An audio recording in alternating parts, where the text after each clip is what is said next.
brought you to doing this book? What brought me to doing this book? A couple of things.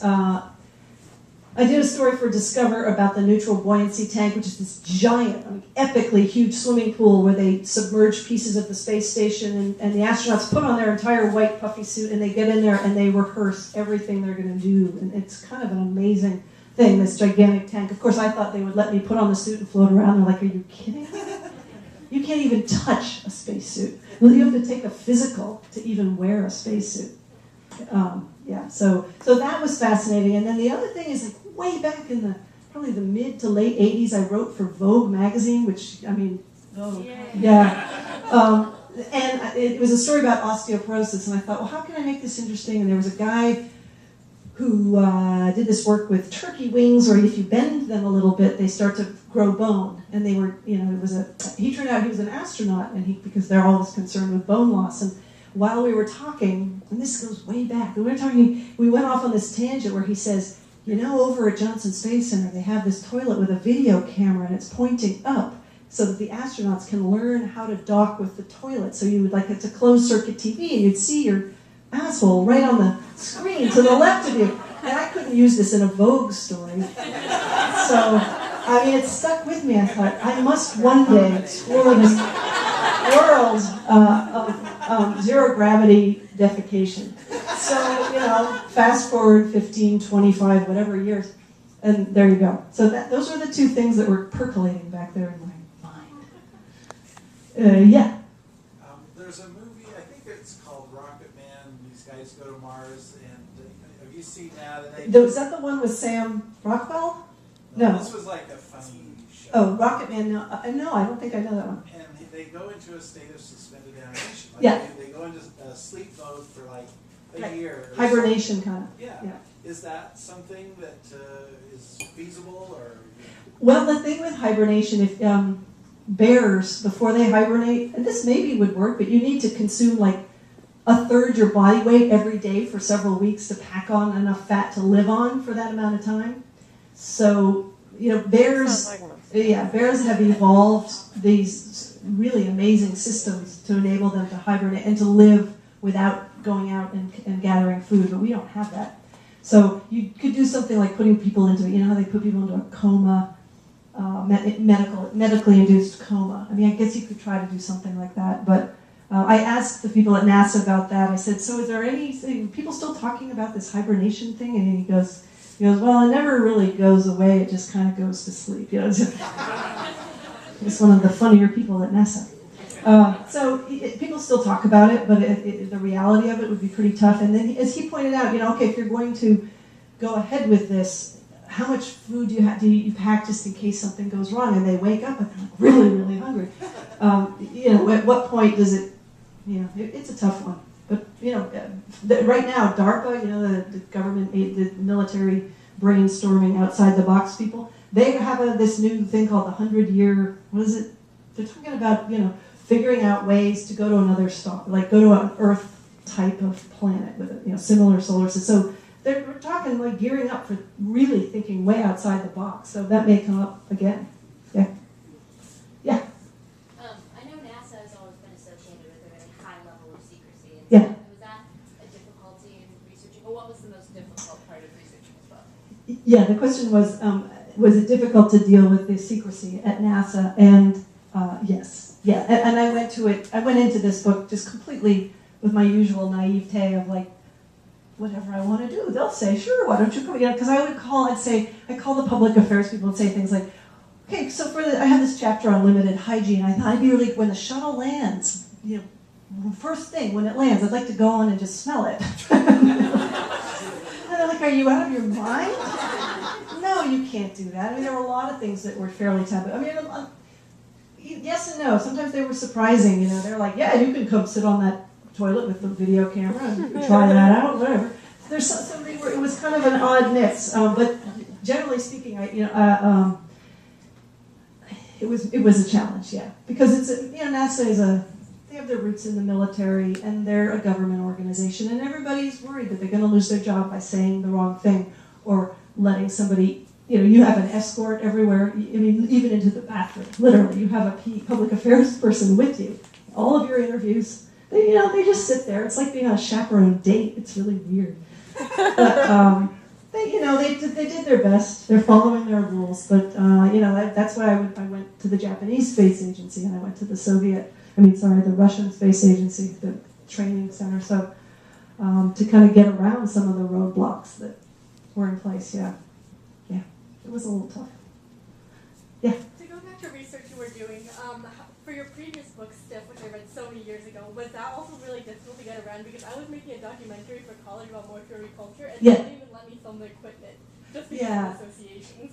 So. Yes, the question was my first book, Stiff, about cadaver research. Yeah, that was actually very tough, because it also was my first book, and people were like, what? You want to do kind of a funny book about cadavers? I don't understand. What do you want? I don't think so. And the thing with up until Stiff, there really wasn't. They weren't covered very much. The research that's done, like bioengineering and things like that, and they just didn't want to be in the public eye, because the fear was people will think it's disrespectful, they'll think it's wrong. And I say to them, and I still say now, if you act like you have something to hide, people think you have something to hide. You're doing completely justifiable, legitimate work with people who've donated. For the most part, they're people who've willingly donated.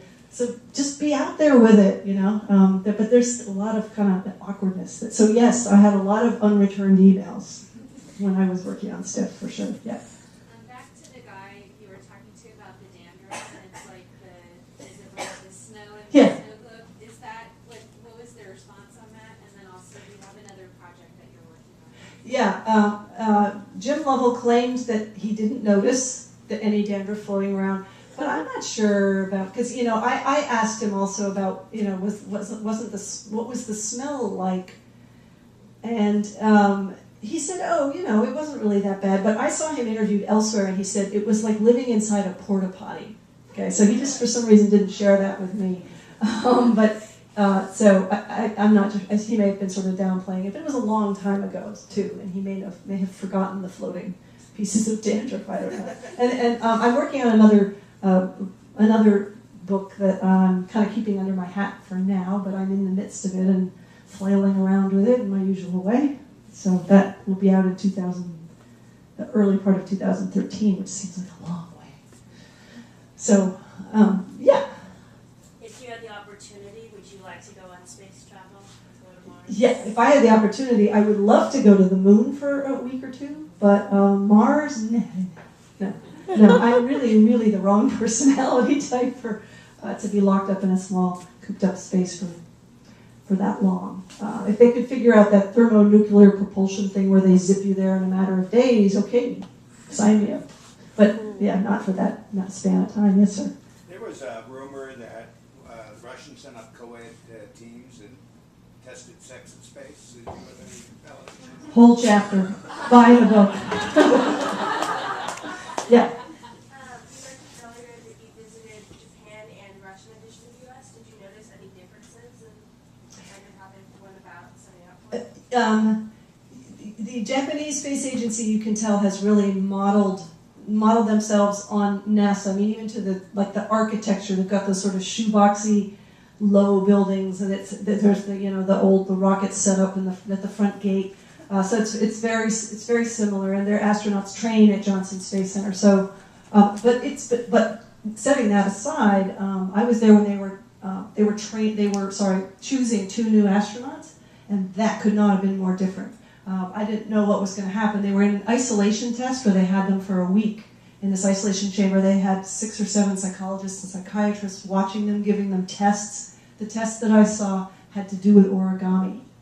You can read more about it in the book, but you couldn't. I mean, can you imagine, Gus Grissom being given like, we would like you to fold some cranes now for a while. I mean, it was very, very different. And the Russians, I wasn't at the agency, but the cosmonauts are just so relaxed about talking. They love to talk about it, and I mean, there's a guardedness with astronauts in the U.S. because they're very much, kind of PR figures for NASA. So particularly the retired cosmonauts, and particularly after a shot of whiskey, They're like, we were talking at one point about death. What would happen if you died, on a Mars mission? What do you do with the body? And I was asking questions like that, and he's like, Mary, can we talk about sex some more? I mean, they're just a lot more open and a little more human than some of the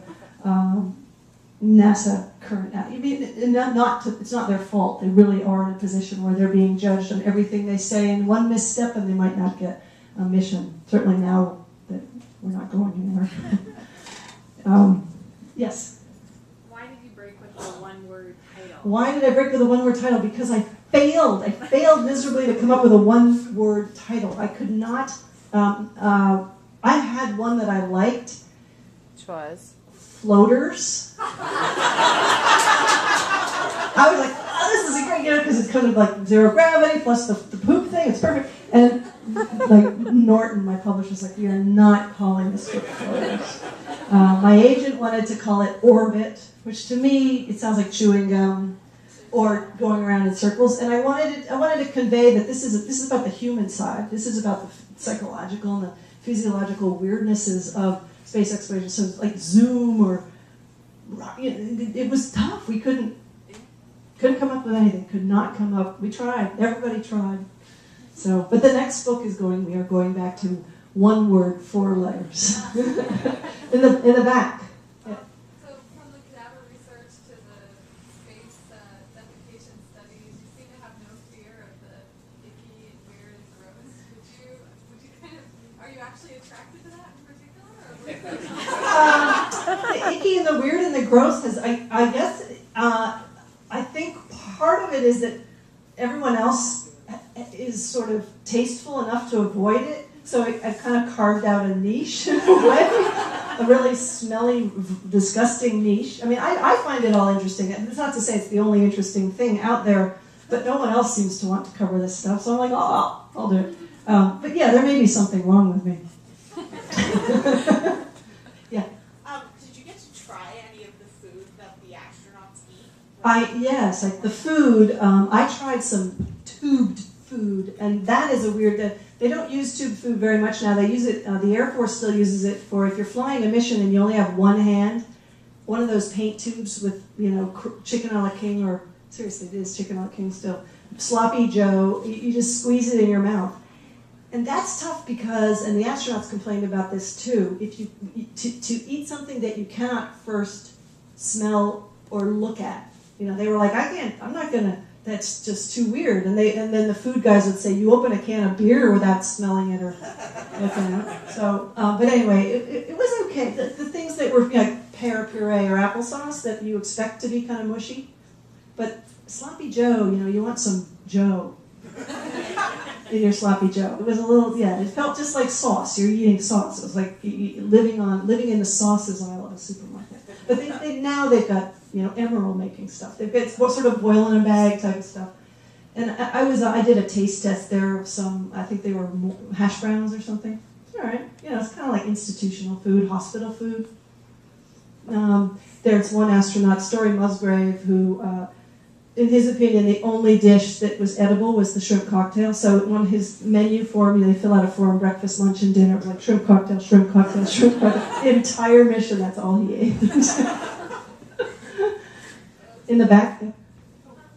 No, in the blue shirt? Yeah. Oh, one thing, I read your book, really enjoyed it. One thing that always blows me away is just the sheer cost and expense of space travel, and it's hard for me to know or think about what are the actual outputs that we benefit from all this research and all this space travel. Mm-hmm. A lot of it seems so futile and not really applicable to Uh-huh. the real world. Could you comment on that? Sure.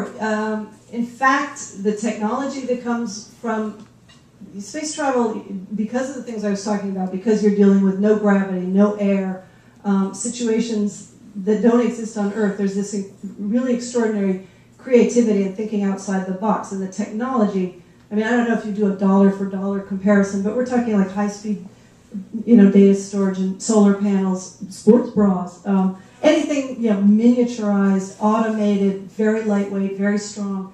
NASA's had a hand in a lot of that technology. And if you look at a Mars mission where you're talking extreme recycling, everything's going to have to be sort of invented. And there tends to be spin-offs, and NASA has a whole spin-off office where people are encouraged to develop applications. I mean, sadly, it's the military or space that a lot of the technology, the kind of, you're giving people money and saying, come up with new stuff, and we're going to throw money at you.